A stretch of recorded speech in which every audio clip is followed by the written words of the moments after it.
Hola a todos, ¿cómo andan? Mi nombre es Constanza Canizaro y pertenezco al grupo de peritos del Mutual de Médicos Anestesiólogos. Hoy vamos a dar una charla acerca de violencia obstétrica. Bueno, ¿cómo vamos a organizar la charla? Primero vamos a definir lo que es la violencia obstétrica, vamos a conocer el marco regulatorio, cómo puede manifestarse la violencia obstétrica, cómo la clasifica la Organización Mundial de la Salud. ¿De qué hablamos cuando hablamos de parto humanizado?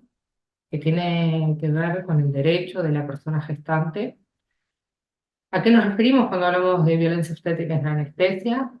¿Cuáles son las consecuencias de la violencia obstétrica y cómo debemos actuar?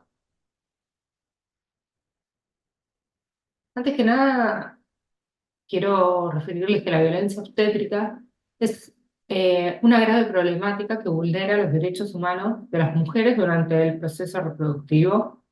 La anestesiología, como especialidad médica crucial en el parto, no está exenta de incurrir en este tipo de violencia.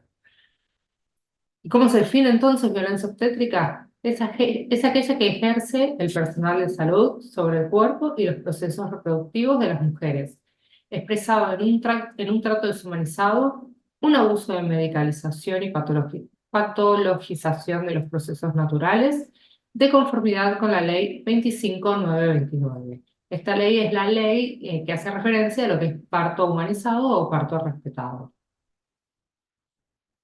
Cuando hablamos del marco regulatorio, bueno, en Argentina, en el 2004 se sancionó la ley 25929, conocida también como la ley de parto humanizado. Esta norma se convirtió en la primera regulación que abordó la violencia obstétrica sin darle una definición específica.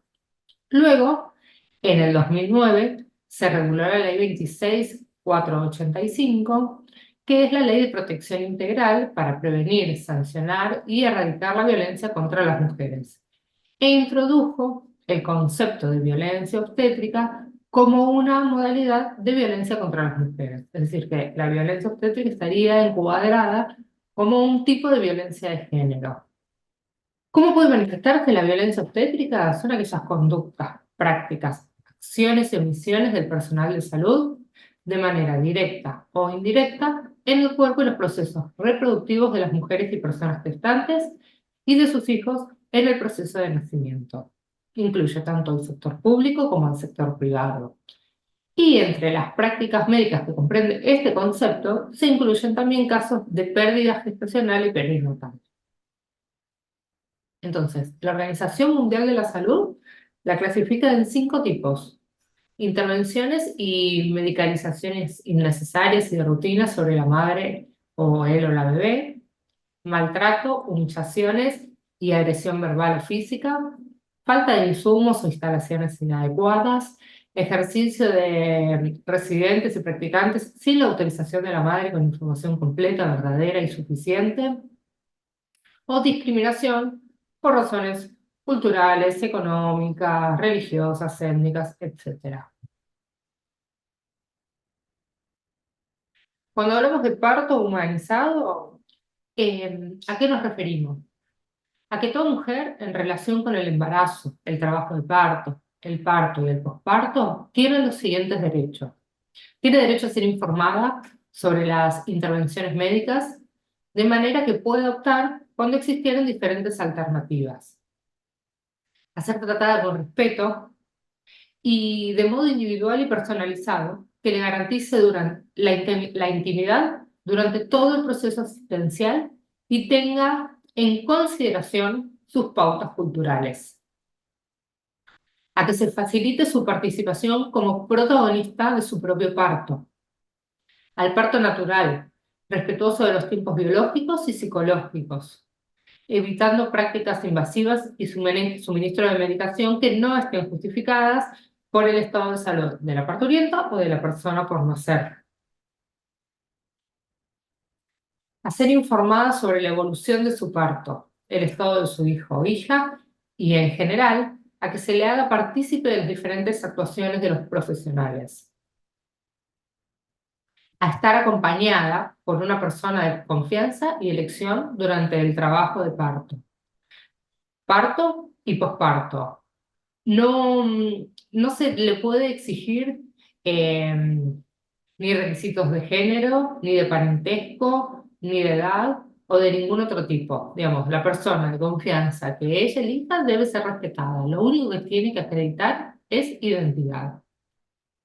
A tener a su lado a su hijo o hija durante la permanencia en el establecimiento sanitario, siempre que el recién nacido no requiera de cuidados especiales.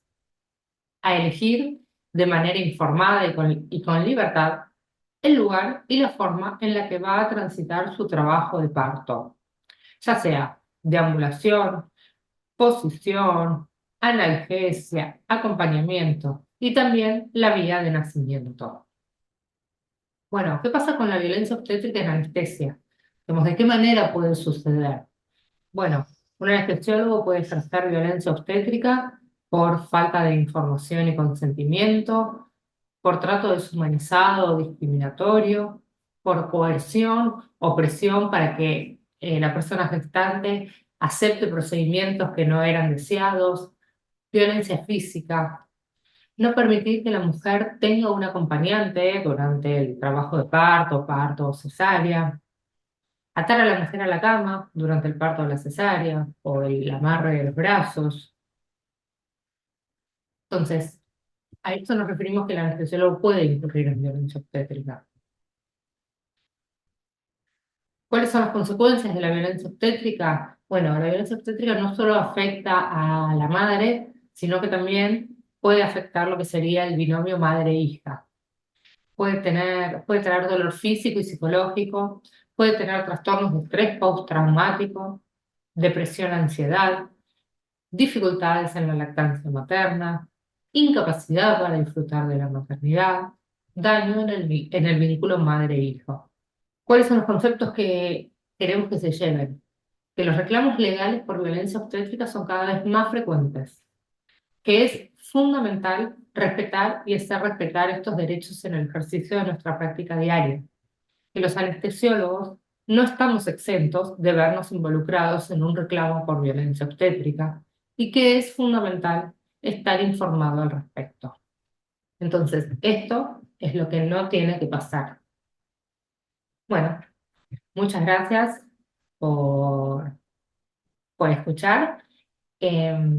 Cualquier duda se pueden comunicar con nosotros a través del campus y nos estamos viendo pronto.